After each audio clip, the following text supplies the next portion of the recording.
abụ onye mba nni o. Ụmụnne m ekele m unu. Ọwụ NDS Opinion TV. Abịara m n'ụbọchị taa. Uche anyị adịghị ya njọ, biko nụ. Otu m si chete na otu o si rute m n'uche ka m si wee na-ekwu. N'ihi na ya bịa m n'ukwu ka enye ụtọ nyụ ọtọ, ya bịakwa m ka ị ga-anya ọpụrụrụ m ga n'ụlọ mpochi ga anyụcha, ya bịakwa m na nke ọnụ nkwụ ikuku, ya bịakwa m na nke ụkwara nkwa ya. Ekele m unu. Biko, mgbe anyị na-eto eto dịka nwata, o nwe okwu nne m na-adị ekwu. Ị mara onye ọbụla hụ nne ya ma ọ bụ nna ya na-awụghị azụ nna ya ekwu okwu sị gara mgbe nne ihe na onwe okwu nne ya na-adị agwa gị masị ọhụ nne ya anya. Ya kwa onye ka e gwara gị sị na okwu nna ya na-adị ekwu gị masị ọhụ nne ya anya, mana onye ka hụ ndị ka azụ nna ya ọ ga-agwa gị sị ọnwe okwu ndị okenye na-adị ekwu. Ịghọtara ihe m na-ekwu na so onwe okwu ndị okenye na-adị ekwu, mkpụrụ okwu ndị nna maọbụ nna m na-adị ekwu maọbụ nne m na-adị ekwu sị na mmadụ ọkamma n'ama. Ndị okwu oyibo abịa tụgharị okwu a n'olu oyibo si na someone who loves to please others displeasing himself. Ime ọha gị na-eto n'ihi na asị uche na-eru ka ji, uche na-abatakwa na-abata, ọ dị mkpa na-eto, nwata na-eto gị na-eto ige n'uche. Ọkwa n'eziokwu na ndị Igbo si na ogologo akwa na nwa m etole, mana ọkwa na mbe mbụ ka a na-awụ ahụ ndị toro ogologo asị na ha etofuru uche ha na ndụ mkpirisi ndị nwere akọ na uche. Mana otu anyị si na-ahụtazi n'ụbọchị taa, ọnwa ndị mkpirisi ndị iti bụrụ ịbọ, ụkwe ndị ogologo ụkwụ iti bụrụ ịbọ, uwe ezu oke akwa ahụ otu nwanne nwoke na-eme ihe onyonyo. Okwu m ji wee bịa taa ka mara ikwu bịa n'okwu bụ ụmụ Igbo. Eche m na ihe a mere n'oge a na Lagos ka na-emekwenu. Onwe ihe okuzige. Gịnị ka okuzige ihe aha? Ka anyị ghara ịbụ ọkamma n'ama. Nwanne anyị nwoke na-akụ egwu anyị dọnsụ onye Ịchaka nwamba nnọ. Onwe ihe o dere n'efere mba ụwa na Facebook, ọ sị let's build a replica of Lekki. Ịma ndị gara Lekki, erube m Lekki naanị mgbe m nụrụ Lekki mgbe anụ ekwe Lekki toll gate. Anyị hụ ya na ihe onyonyo, ụkwụ m akpabekwana ya.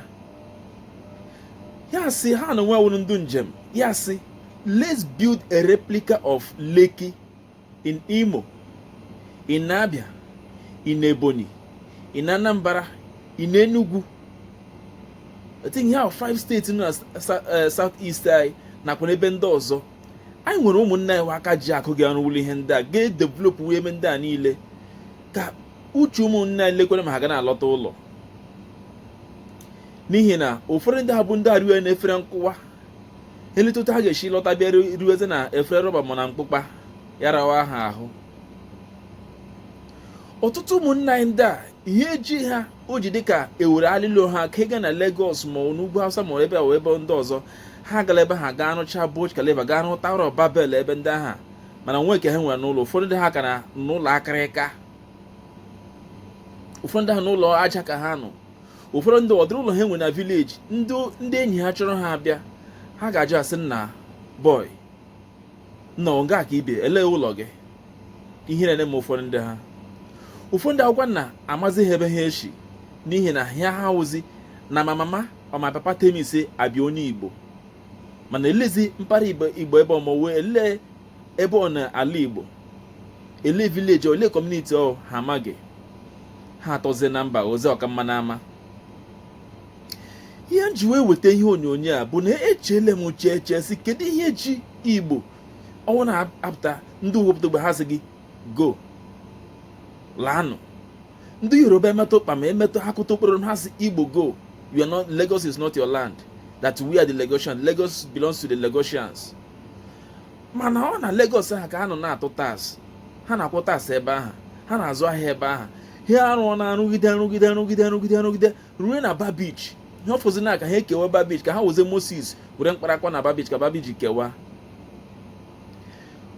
Ọ bụ na ndị Igbo bido wachiwa mgbala ha, kwuo n'ime onwe ha sị nna otu ọbụla chi dị na ka anyị were aka anyị kwara nwa anyị ụzọ asị ka anyị lọtagoro ala Igbo ya uru ego ka anyị tụwa ya uru otu mmiri nnọọ asị ka anyị tụ ụzọ gwọwadịra nnọọ ma chụwazie ndị ndu anyị ndị gọvanọ mara ma ha ga-eti gị aka agwọchachara ya otu mmiri. Lee ma ga-echekwa ebe ha na-ebubatara anyị ngwa ahịa. Ihe mere ọnwụ ji na-akpọga ha niile, ozu ha ji na-adọrọga na Lagos akwọ n'ihi waterways. Mana eche m na ọ bụrụ na anyị eburuje akụ anyị lọtawa n'ụlọ, ị nwere ike nọ ebe a na-azụ ahịa gị, mana ọtụtụ akụ gị anụ n'ala Igbo. Eche m na ọ ga-aka enyere gị aka, na ọ ga-aka enyere anyị aka.